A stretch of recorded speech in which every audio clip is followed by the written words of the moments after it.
Hello, my name is Abigail Hathaway, and this is my faith-informed clinical identity and practice presentation for CSL 613 empathy training.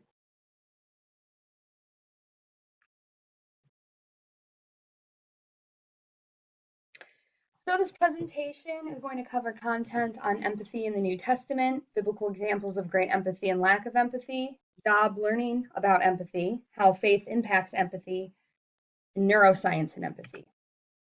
So when it comes to empathy in the New Testament, what can we learn about empathy from the Bible, particularly the New Testament? Well, I'm going to touch base on the book of Matthew, the book of Luke. We're going to define empathy and touch on a few passages from the Bible on love your neighbor, do not judge, and turn your cheek. So particularly within the New Testament of the Bible, the book of Matthew and Luke contain biblical insight into empathy, understanding, and application. Empathy is a term with various definitions that tends to evolve over time with the changing nature of humankind. Generally, empathy is comprehended as the capacity to vicariously experience and understand the thoughts and feelings of another person by imagining oneself in that person's place. In the book of Luke, Jesus spoke to the expert of law on how to inherit eternal life, and he answered, "You shall love the Lord your God with all your heart, and with all your soul, and with all your strength, and with all your mind, and your neighbor as yourself." And he said to him, "You have answered correctly. Do this, and you will live." Jesus explains on who your neighbor is through a parable in Luke 10:30 through 35. The underlying principle of this story encompasses the understanding and application of empathy in order to become more righteous and holy with God, as the Samaritan in this story becomes a byword for treating another neighbor as thyself. He went to him and bound up his wounds, pouring on oil and wine. Then he set him on his own animal and brought him to an inn and took care of him. When helping another as act of kindness, there must be a certain level of empathy achieved in life prior to feeling what another man feels. Judgment of others is correlated to our level of empathy. As one judges, it creates a blockage between the individuals involved, which hinders the ability to relate and feel how the other is feeling. Do not judge, or you too will be judged. For in the same way you judge others, you will be judged, and with the measure you use, it will be measured to you. Judgment creates a chain of events that progresses through time and throughout the hindrance of empathy. Those that provide judgment themselves will lack the empathy of others within their own journey. Empathy should be approached with this passage in mind. But I say to you, do not resist the one who is evil. But if anyone slaps you on the right cheek, turn to him the other also. This is applicable within clinical mental health counseling, for if the client being guided has done or witnessed evil acts, counselors must break through the barrier of judgment and empathize with such clients over time for progress to be made in combating such evils. In practice, no matter the counselor's opinion, as clients share their stressors repeatedly in sessions, counselors must remain consistent in the support and guidance they provide, even if what is addressed is deemed evil via Christian worldview. Ergo, turning the other cheek, session after session. Some biblical examples of great empathy and lack of empathy will be contained in the book of John and the book of Job. In the Bible, there are many examples found of great empathy, as well as lack of empathy shown amongst characters. Within the book of John, the death of Lazarus is presented, and it yields great empathy, whereas the story of Job demonstrates lack of empathy. Jesus heard word that Lazarus was sick, and he immediately acted towards awakening him. Upon taking action, empathy was expressed amongst the disciples that stood before Jesus.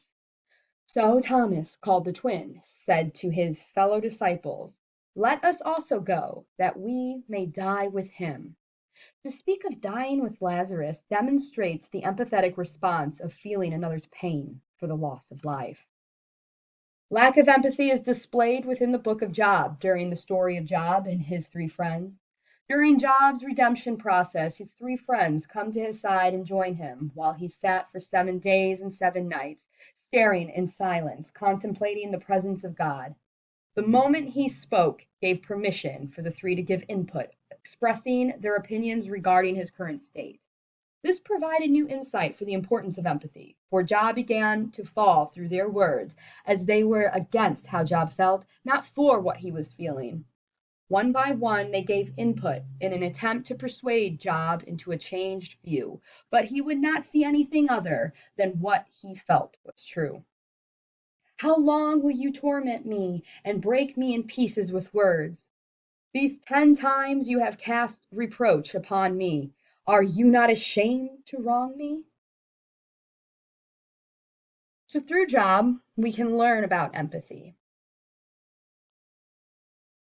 Reflecting on the story of Job, there was an amplified suffering within his psyche, induced by the words of those that approached him without empathy.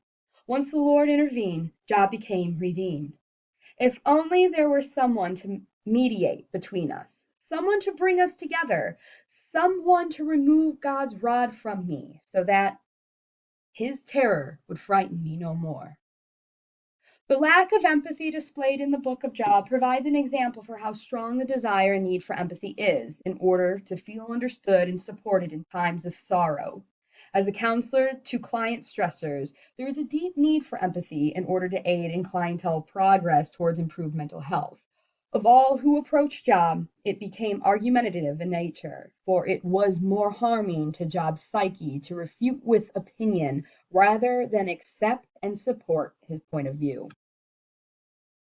The need to forgive and not judge another due to their circumstance aids in the process of getting a client from an unrighteous mentality to one that is righteous. With ignorance to such constructs, it can leave another wallowing towards emotional and social destruction, as shown in Job's response. If I say, I will forget my complaint, I will change my expression and smile. I still dread all my sufferings, for I know you will not hold me innocent. Since I am already found guilty, why should I struggle in vain? Even if I washed myself with soap and my hands with cleansing powder, you would plunge me into a slime pit so that even my clothes would detest me. This feeling of impossible restoration due to assumed external judgment in the future is a thought process many encounter that delays foundational change from occurring sooner, if not at all from occurring. So how does faith impact empathy? Here we will touch on the birth of John the Baptist and holding our faith in God in order for community to grow through connection. Empathy is impacted by multiple facets within our lives. This includes our faith. Faith impacts our worldview, and our worldview impacts the way we interact within our world. We can learn through the Bible that significant events in life require empathy amongst individuals for healthy support as displayed within the birth of John the Baptist. Now the time came for Elizabeth to give birth, and she bore a son. And her neighbors and relatives heard that the Lord had shown great mercy to her, and they rejoiced with her. The town shared a common feeling through Elizabeth giving birth, which displays empathy for Elizabeth, as they adopted her feeling of joy as well. Empathy within community creates a grander scale of acceptance and positive feeling, just as if can create a commonality of pain and suffering continue. Through having faith in God, it is easier to obey his word for his glory. Finally, all of you have unity of mind, sympathy, brotherly love, a tender heart, and a humble mind. Having faith in God that all things are possible opens a pathway for acceptance, which enhances one's ability to connect with those they interact with. Although if we lack faith, the consequence of such will be experience. Then if you walk contrary to me, and will not listen to me, I will continue striking you sevenfold for your sins. Faith alters our level of empathy over time. When faith increases in God, judgment decreases, and the ability to love all neighbors builds a momentum that enhances community through shared connection. Neuroscience and empathy. Are there any findings or implications from neuroscience that we can apply to our understanding of empathy? In relation to the previously provided biblical examples of empathy, or lack thereof, understanding of the mirror neuron system within humans is applicable to the understanding of these stories pertaining to empathy. As Elizabeth gave birth to John the Baptist, the entire town showed empathy through rejoicing at the witness of the Lord's mercy. As stated by Christian Kaisers, human brains neurologically mirror the actions, feelings, and behaviors observed by other living beings. For example, drinking a bottle of water will induce the sensation of such action within the observer. Therefore, this principle can be applied to group dynamics or individual interactions. Mankind is interconnected through an unseen neurological system that impacts our society over time and in every facet of life that we know of. Keeping in mind that positive progression for all can be supplied if the following concept is applied.